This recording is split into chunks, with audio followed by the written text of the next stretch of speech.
Election commission आया था। Election commission के जो मौजूद एहलकार हैं उनसे मिलने के लिए, कमीशन के मेंबरान से मिलने आए। कमीशन के एहलकारों से। सर ये कब से मेंबरान एहलकार बन गए और कब से इलेक्शन कमीशन को डिफेंड करने के लिए निगरान हुकूमत सामने आ गई? तो ये काम तो निगरान हुकूमत का है या इलेक्शन कमीशन का है कि वो अपने आप को डिफेंड करे? वज़ीर आज़म ने भी इलेक्शन कमीशन को खासा डिफेंड किया है, जबकि अब तक इतलात ये आ रही हैं कि फॉर्म 45 जो है वो दिए नहीं जा रहे, फॉर्म 47 जारी कर दिए गए, वापस ले लिए गए, अब दोबारा इलेक्शन हो रहे हैं। तो ये क्या सिलसिला चल रहा है सर? आपने एक सवाल के अंदर कोई 15 सवाल किए, तो आप एक एक सवाल करके आप सर इल्ज़ाम लगाया जा रहा है जो आज़ाद उम्मीदवार थे कि जो फॉर्म 45 है उसमें वो जीत चुके हैं, लेकिन जब आरओसी की जानिब से फॉर्म 47 जारी किए गए तो नताइज तब्दील हुए। इस पर आप क्या कहना चाहेंगे? इससे आप इलेक्शन कमीशन से बात करें तो मुनासिब होगा, क्योंकि फार्म 45, 47, 49 उसका इंतज़ाम निगरान हुकूमत के पास नहीं है। अगर किसी भी उम्मीदवार को शिकायत है तो उसके लिए कानूनी फोरम्स मौजूद हैं, वो इलेक्शन कमीशन भी है और नोटिफिकेशन के बाद ट्रिब्यूनल्स भी हैं। लोग हाई कोर्ट्स भी जा रहे हैं, शायद सुप्रीम कोर्ट भी जाएं।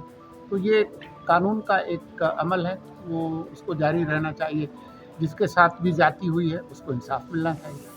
सर ये बताएं, जमात इस्लामी ने कहा है कि वो उनके तरीके साथ साथ इलाहा कर रही है, तो उनकी 3 सीटें ख़त्म हो गई, अब उन्होंने ऐलान कर दिया कि हम साथ नहीं जा रहे, क्या उनकी 3 सीटें वापस कर दी जाएंगी?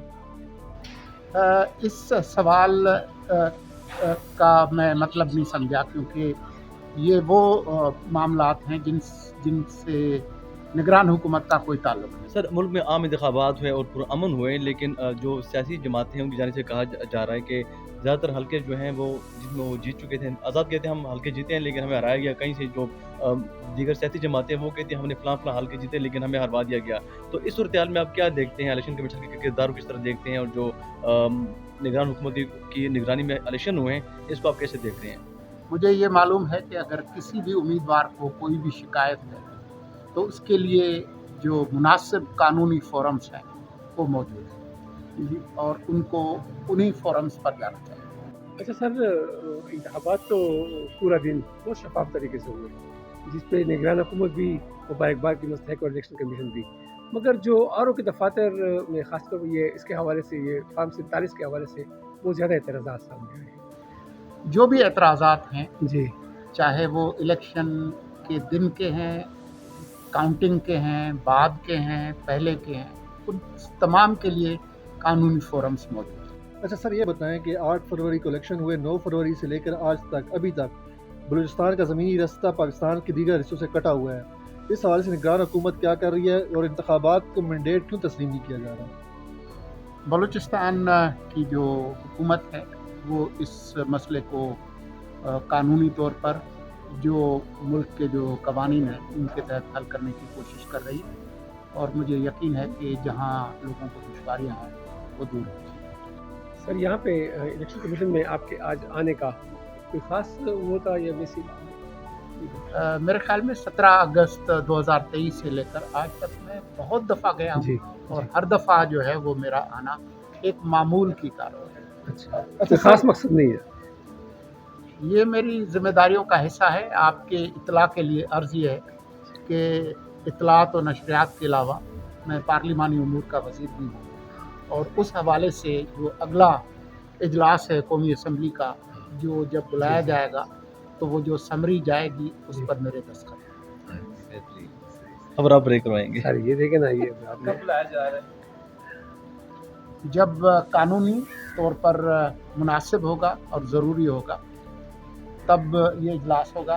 आप इलेक्शन कमीशन की रिपोर्ट करते हैं, जी, और आपको मालूम है कि 14 दिन के अंदर इलेक्शन कमीशन ने सरकारी नताइज देने होते हैं। इसकी तारीख कट ऑफ डेट 22 फरवरी है, और आइन के आर्टिकल 91 के तहत सदर ममलकत इलेक्शन से 21 दिन बाद तक इजलास बुला सकते हैं, और उसकी जो आखिरी तारीख है वो 29 फरवरी है।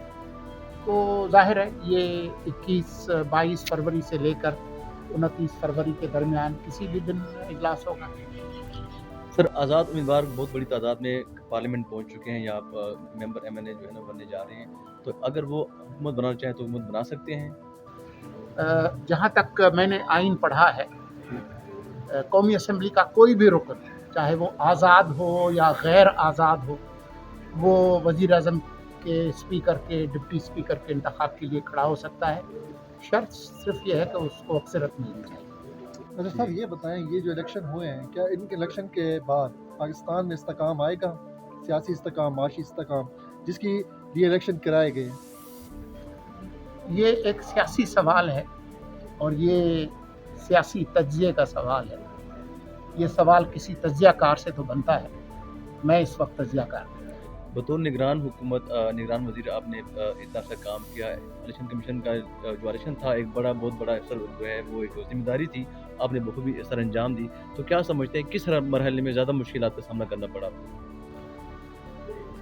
हर मरहला मुश्किल होता है, हर मरहले के अपने चैलेंजेस होते हैं। जो संजीदा काम है वो कभी भी आसान नहीं होता। सर पायलट प्रोजेक्ट था ये, इलेक्शन कमीशन की तरफ से जो इंट्रोड्यूस करवाया गया था आरएमएस को अपग्रेड करके, लेकिन बदकिस्मती ये कि एक रिजल्ट भी जो है वो इसके ज़रिए यूज़ नहीं किया जा सका, सेंड नहीं किया जा सका, फैक्ट से सब कुछ हुआ है। अवामी पैसा था, क्या कहेंगे इस मतलब? अवामी पैसा, हमारा काम पैसा देना था, वो हमने दे दिया। उनकी कारकर्दगी पर अगर आपको कोई सवाल है तो वो सवाल उन्हीं से बनता है, उनसे। इलेक्शन हो चुके हैं मुल्क में, लेकिन सर इलेक्शन कमीशन की जानिब से ताहाल ब्रीफिंग नहीं दी गई कि इलेक्शन कमीशन ने इतना बड़ा एक काम किया पूरे मुल्क में, 12 करोड़ से ज़्यादा वोटर्स थे, उन लोगों ने वोट कास्ट किए, लेकिन अब तक ताहाल ब्रीफिंग नहीं दी गई। बेहतर होगा कि ये सवाल आप इलेक्शन कमीशन के तर्जुमान से करें।